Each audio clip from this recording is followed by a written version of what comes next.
Welcome to our next episode of Two Guys Discussing Russia Over Pastries, and today our guest is Regina Smyth from Indiana University and Robert Orttung, George Washington University, and we want to ask Regina, what do you think, does Russian opposition have political future?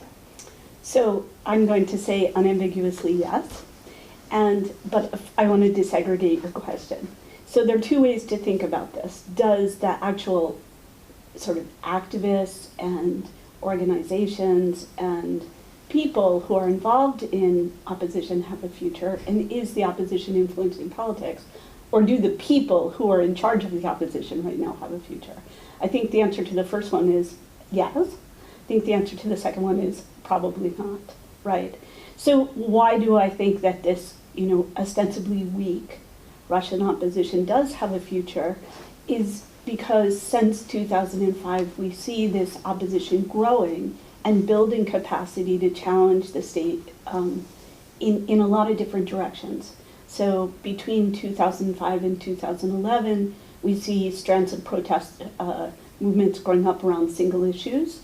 We see protests growing up around economic issues, both of which get significant policy responses. And then we also see the sort of formal opposition trying to compete in elections. The latter part isn't so successful until 2011, when there's an innovative shock. And the innovation is that they transform the election into a protest. And on the basis of that, build a social movement organization, which has proved fairly durable.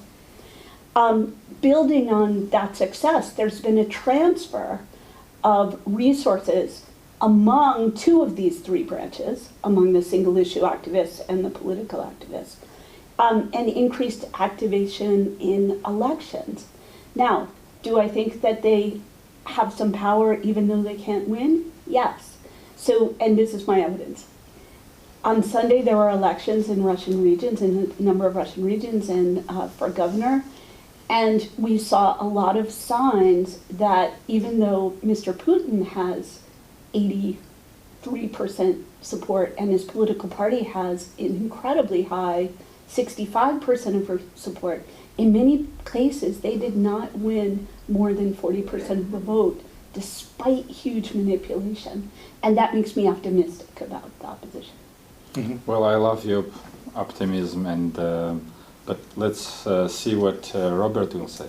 Well, I don't want to be a dark cloud on this optimistic assessment of what's going on in Russia, but I do want to make 2 points that suggest it's going to be a very difficult challenge for the opposition, even as it evolves with new personalities and new leaders coming to the fore. The first is that 15 years of Putin in power, Putinism, has sort of eviscerated all of Russia's institutions. So the parliament doesn't make decisions, the courts are not independent, the media is totally controlled by the Kremlin. So while there are still activists who are involved, and they're definitely good people out there working for their country, the vast majority of people have been excluded from the political process, and they're no longer involved. The second thing is that while there may be a lot of unhappiness with the current policy in Russia, they don't like, perhaps they don't like the war in Ukraine, they don't like the state of the economy, they don't like the way infrastructure's been neglected, they don't like the state of the roads, they don't like people building buildings in their parks where they like to take their kids on a Sunday afternoon. They don't make a connection between the elections and changing policy.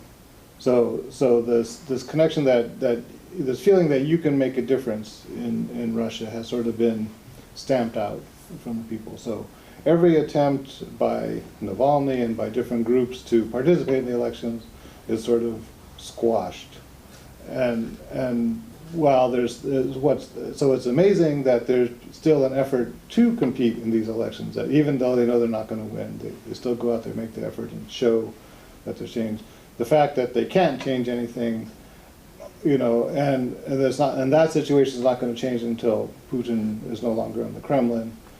I think that kind of squashes it. And the longer that Putin's there, the deeper the level of despair across Russian society is. So I think that in that sense, the opposition has a very difficult challenge to reach the kind of change that it wants to achieve.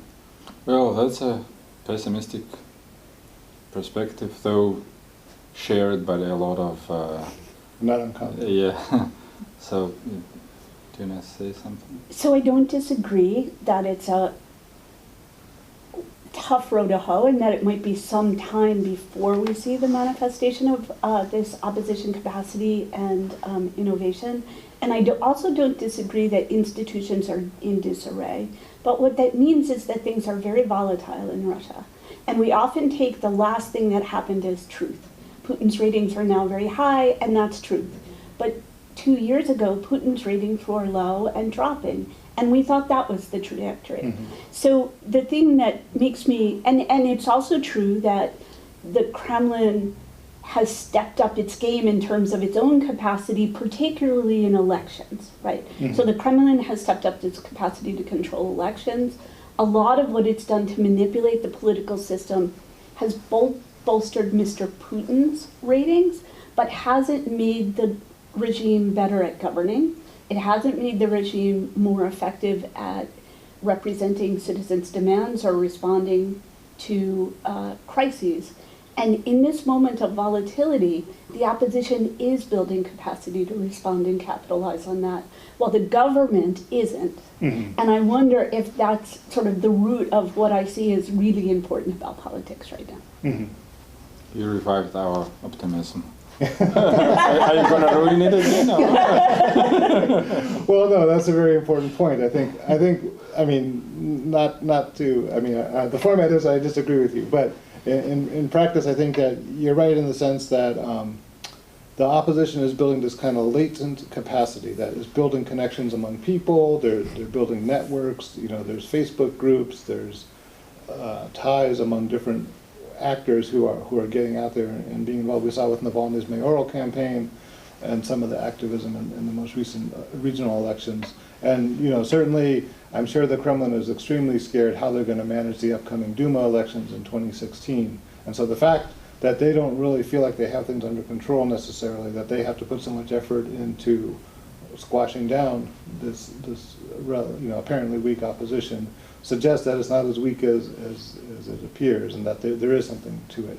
So in that sense, the fact that the authorities have to spend so many resources dealing with this you know, ostensibly weak opposition suggests that there's more to it than what we see. And so, right, when political change does come in Russia, and that's obviously hard to predict when that's going to happen. And if, well, when, I'll say when, but it's going to happen, and then we don't know what kind of forces are there under the surface right now. So there could be a strong opposition that's relatively well united, with pro-democratic ideas.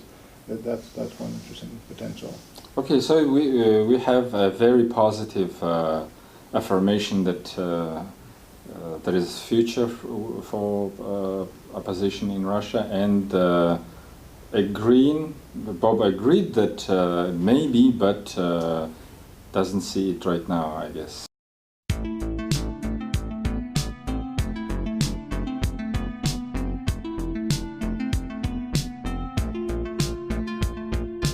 In the realm of uncertainty that Russian politics represents, let's adequately come to resolving it by flipping a coin.